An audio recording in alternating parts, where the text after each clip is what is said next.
आज हम आपको एक रिपोर्टर की सच्ची कहानी बताने वाले हैं जो सोमालिया देश में बड़े बड़े गैंगस्टर का इंटरव्यू लेने जाता है। हम जानते हैं कि सोमालिया देश में कितना आतंकवाद है और ये बात उस रिपोर्टर को भी पता थी। आए दिन वहाँ के समुद्री लुटेरे अमेरिकन जहाजों को लूटा करते थे और उनके बॉर्डर पर बहुत तनाव रहता था। उस जर्नलिस्ट को कई लोगों ने उस देश में जाने से रोका, लेकिन फिर भी वो अपनी रिपोर्टिंग करने के लिए वहाँ चला जाता है। ये जय बहादुर की सच्ची कहानी है जो 2008 में सोमालिया गया था और कई महीनों तक वापस अपने देश नहीं आया। वहाँ रहकर उसे सोमालिया देश के बारे में बहुत कुछ जानने को मिला जिसके बारे में बाकी देशों को नहीं पता था। आखिर में उस रिपोर्टर के साथ सोमालिया देश में क्या होता है, जानने के लिए देखते रहिए आज की हमारी मूवी जिसका नाम है पायरेट्स ऑफ सोमालिया।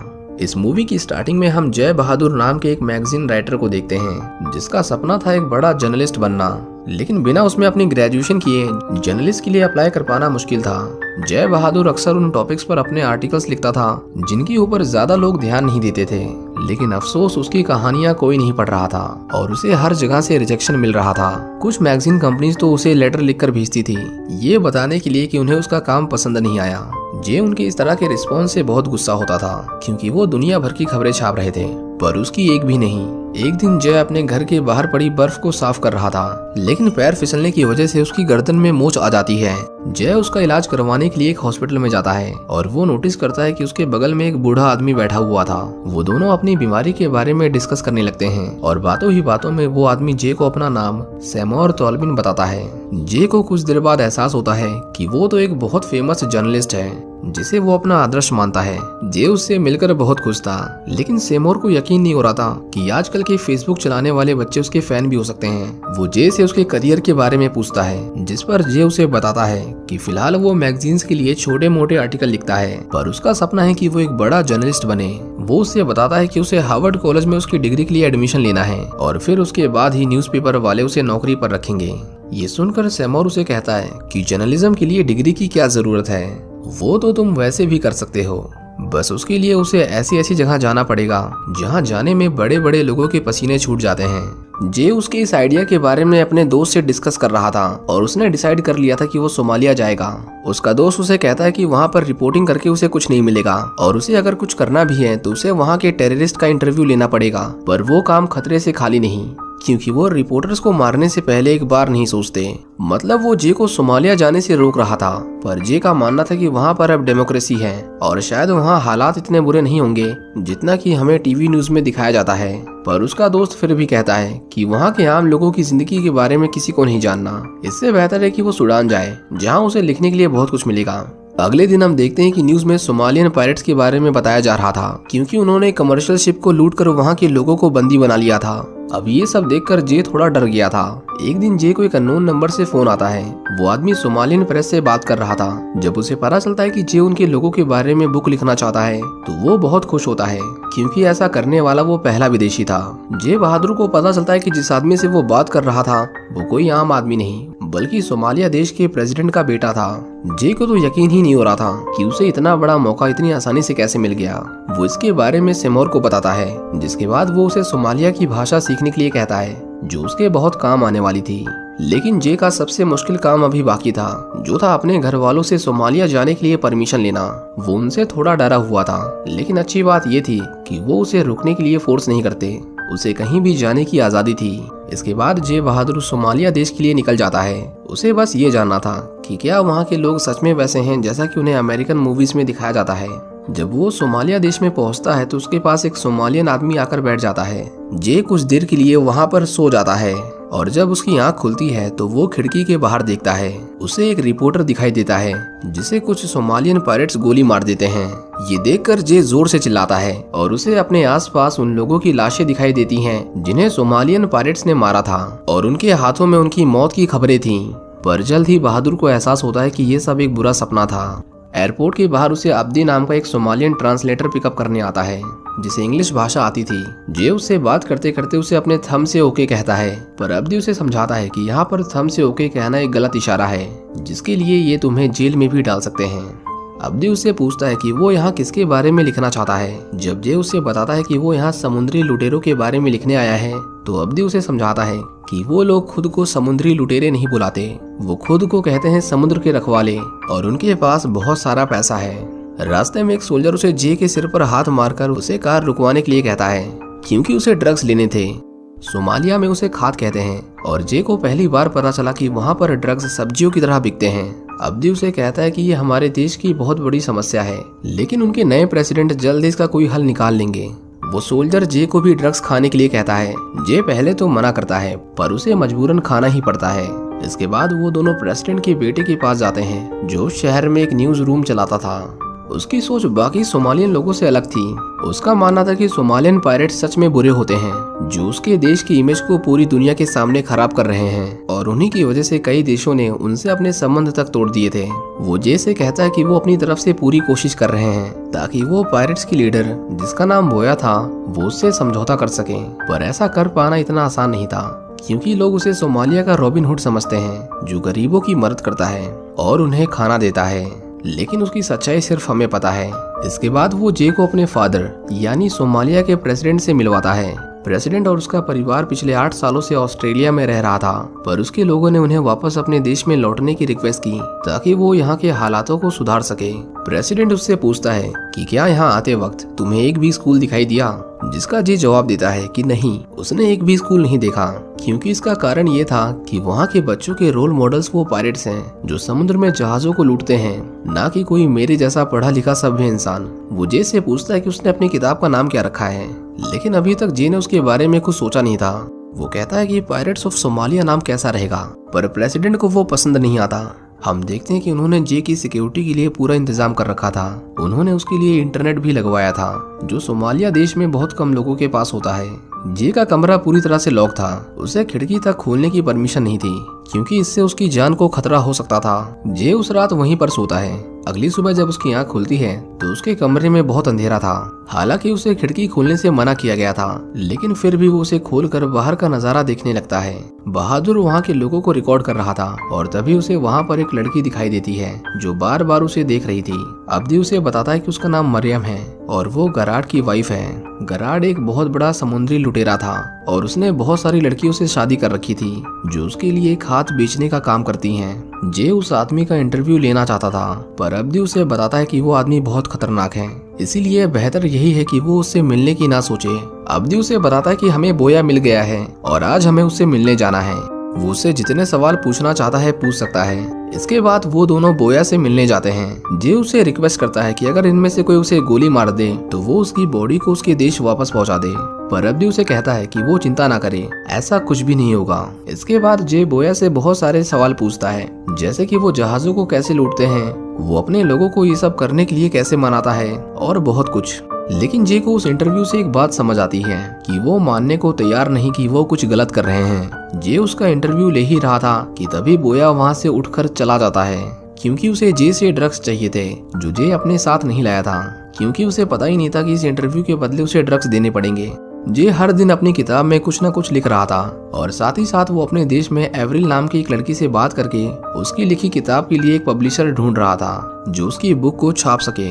एक दिन जे अपनी बुक के ऊपर काम कर रहा था और तभी उसे मरियम दोबारा से दिखाई देती है। वो बिना किसी को बताए उसके पीछे चला जाता है। जे उससे गैराड के बारे में पूछता है और उसे पता चलता है कि मरियम को इंग्लिश बोलना आता है जो उसने अमेरिकन मूवीज को देखकर सीखा था। जे उससे अमेरिकन फिल्मों के बारे में सवाल पूछने लगता है, जिस पर मरियम उसे बताती है कि अमेरिकन जो सोमालियन लोगों पर फिल्में बनाते हैं वो उसे बिल्कुल पसंद नहीं, क्योंकि उसमें हमें बस एक लुटेरा ही दिखाया जाता है और कोई इस देश के आम लोगों के बारे में बात नहीं करता।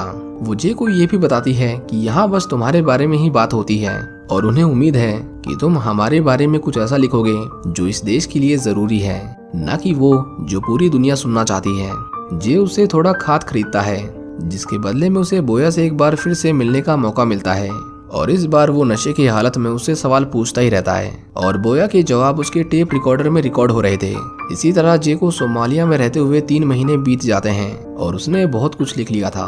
एक दिन उसे एवरिल का वीडियो कॉल आता है जो उसे बताती है कि उसने उसकी किताब को बड़े बड़े पब्लिशर्स को दिखाया, पर किसी को भी उसमें दिलचस्पी नहीं है। वो कहती है कि अगर वो उन पायरेट्स की वीडियो बनाकर उन्हें भेज देगा तो वो तुम्हें $1000 तक दे सकते हैं, लेकिन इससे ज्यादा मदद की उम्मीद करना शायद बेवकूफ़ी है।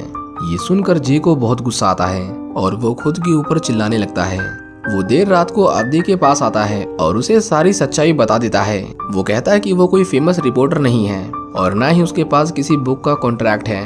अब्दी उसे कहता है कि इससे क्या फर्क पड़ता है, तुम पहले ऐसे फॉरेनर हो जो हमारे देश आए और तुम अपनी जान को खतरे में डालकर हम लोगों के बारे में कुछ लिख रहे हो, हमारे लिए इतना ही काफी है। लेकिन जे उसे समझाने की कोशिश करता है कि सिचुएशन कितनी खराब है, क्योंकि कोई भी उसकी बुक में इंटरेस्टेड नहीं है। उन्हें कोई मसालेदार कहानी चाहिए, जैसे कोई लूटपाट या किसी का मर्डर, क्योंकि कोई भी इस तरफ के आम लोगों की कहानी नहीं सुनना चाहता। अगर उसे कोई बुक कॉन्ट्रैक्ट नहीं मिला तो हो सकता है कि वो इस देश से कभी बाहर न निकल पाए। जे उसे कहता है कि उसे कुछ हॉस्टेजेस की वीडियो फुटेज चाहिए जिसे बेचकर वो थोड़े पैसे कमा सके, क्योंकि वो घर से जो पैसे लेकर निकला था वो अब खत्म हो चुके थे। वो अब्दी को आधे पैसे बांटने का लालच भी देता है, पर उसे पैसे नहीं चाहिए थे।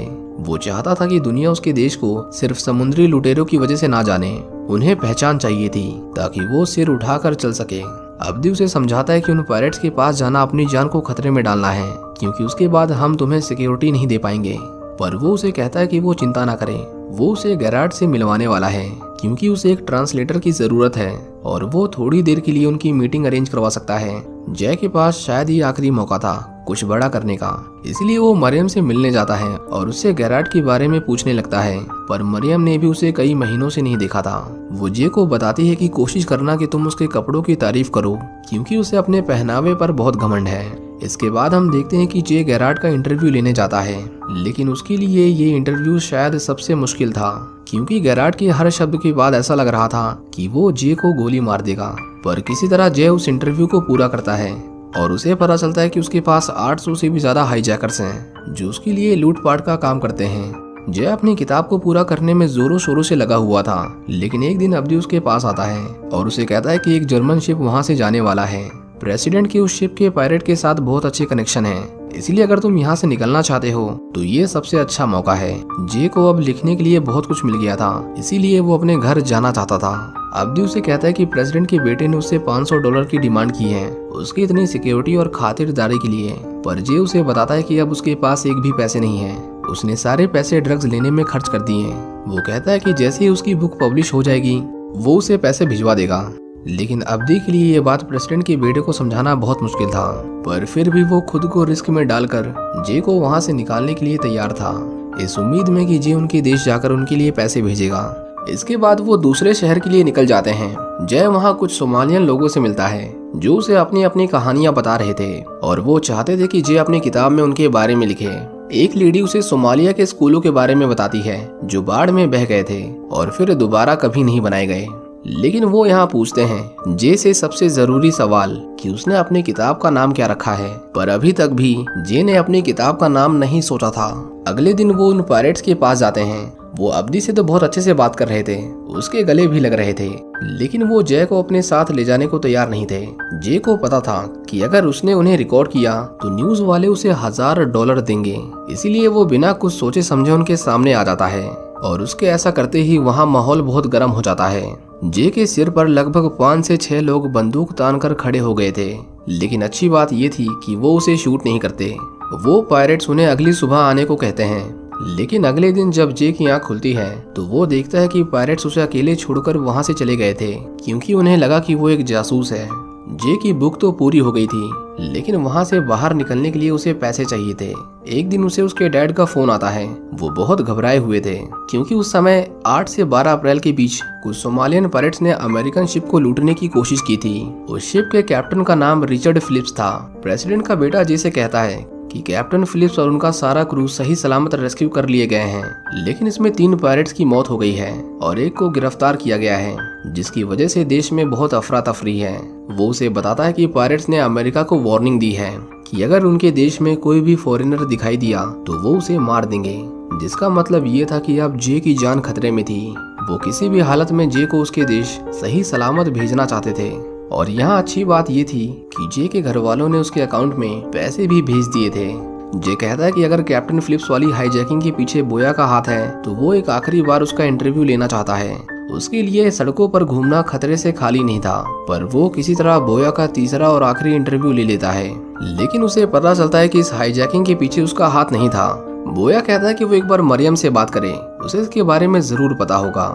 जे वहाँ के बाजार में मरियम को ढूंढने निकल जाता है, पर वो उसे कहीं नहीं दिखाई देती। कुछ सोल्जर्स उसे देख लेते हैं और उसका पीछा करते हैं, पर जे वहाँ से भाग जाता है। वापस आकर उसे पता चलता है कि बोया को सोमालियन सरकार ने अरेस्ट कर लिया था, जबकि उसने कुछ किया भी नहीं था। जब वो अपने कमरे में आता है तो उसे वहाँ मरियम दिखाई देती है, जो उसे बताती है कि इन सब के पीछे उसके पति गेरार्ड का हाथ है। मरियम उसे कहती है कि वो जितनी जल्दी हो सके यहाँ से निकल जाए, क्योंकि अब ये देश उसके लिए सेफ नहीं। इतना कहकर वो वहाँ से चली जाती है और जे उसे अपनी खिड़की से मुस्कुराते हुए देखे जा रहा था। अगले दिन वो न्यूज में देखता है कि गेरार्ड ने अपने लोगों का बदला लेने के लिए कुछ अमेरिकन को मार दिया था, और वो कहता है कि कैप्टन फिलिप्स वाली हाईजैकिंग के पीछे भी उसी का हाथ था। लेकिन दूसरी तरफ जे सही सलामत सोमालिया देश से जा रहा था। वो उन लोगों को धन्यवाद कहता है जिन्होंने उसकी किताब को पूरा करने में उसकी मदद की, और उन्हें भी जिनकी वजह से आज वो जिंदा है। अब्दी उसे थंब दिखाकर ओके कहता है, और यहाँ जे को पता चलता है कि सोमालिया में थंब दिखाना कोई गलत साइन नहीं है। अब्दी तो बस उससे मजाक कर रहा था। इसके बाद वो अपने देश के लिए रवाना हो जाता है, और जब वो नेटवर्क एरिया में आता है तो वो देखता है कि उसे 200 से भी ज्यादा मैसेज रिसीव हुए थे, जिसमें से 165 न्यूज चैनल की तरफ से थे जो उसके ग्रेड वाले इंटरव्यू को खरीदना चाहते थे। उसमें से 8 बुक पब्लिशर की तरफ से थे जो उसकी लिखी किताब को छापने के लिए तैयार थे, और इन सब के लिए उसे मुंह मांगे पैसे मिलने वाले थे, क्योंकि उस समय अमेरिका और सोमालियन पायरेट्स के बीच में बहुत तनाव था। वो हर उस शिप को लूट लेते थे जिनके ऊपर अमेरिकन फ्लैग होता था। जब जे एयरपोर्ट पर उतरता है तो CSIS का एक एजेंट उससे सोमालिया के बारे में पूछने लगता है, क्योंकि अमेरिकन को उसके बारे में कुछ नहीं पता था, और यही कारण था कि जब भी वो समुद्र में जाते थे वो पायरेट्स उन्हें लूट लिया करते थे। जब जे अपने घर आता है तो उसका बड़े धूमधाम से स्वागत किया जाता है। उसकी लिखी हुई बुक इंटरनेशनल बेस्ट सेलर बन गई थी, इसीलिए 2013 में उसे CIA के साथ बैठने का मौका मिला, जो उसे सोमालिया के बारे में बहुत कुछ जानना चाहते थे, क्योंकि उसके बाद वहाँ कोई अमेरिकन नहीं गया था जो उन्हें अंदर की बातें बता सके। जे बहादुर उन्हें बताता है कि सोमालिया के लोग नहीं चाहते कि अमेरिकन उनके बंदरगाहों की पूजा करें या उनके सामने झुकें। वो बस चाहते हैं कि उन्हें भी एक पहचान मिले, हम उनके कल्चर को पहचाने। वो चाहते हैं कि उनका देश सिर्फ समुद्री लुटेरों के लिए ना जाना जाए। जे उन्हें कहता है कि अगर वो उन पायरेट्स को छोड़कर अगर वो हमारी डेमोक्रेसी के बारे में लिखता तो शायद वो अपनी बुक की एक कॉपी भी नहीं बेच पाता, क्योंकि लोग सोमालिया के लोगों के लिए अपना नजरिया नहीं बदलना चाहते। इसके बाद हमें दिखाया जाता है कि जनवरी 2013 में US गवर्नमेंट ने सोमालिया की सरकार के पास शांति प्रस्ताव रखा, और ऐसा पिछले 20 सालों में पहली बार हुआ था। जय बहादुर सिर्फ 24 साल का था जब वो सोमालिया गया था, और 2009 में उसके वापस आने के सिर्फ 1 महीने बाद ही एक रिपोर्टर को सोमालिया के पायरेट्स ने किडनैप कर लिया था, वो भी पूरे 1 साल और 4 महीने के लिए। 2013 के शांति प्रस्ताव से पहले शायद ही कोई रिपोर्टर होगा जिसने वहां जाने की हिम्मत की हो। इसी के साथ जय बहादुर की ये सच्ची कहानी यहीं पर खत्म हो जाती है। उम्मीद करता हूँ कि आपको ये मूवी पसंद आई होगी।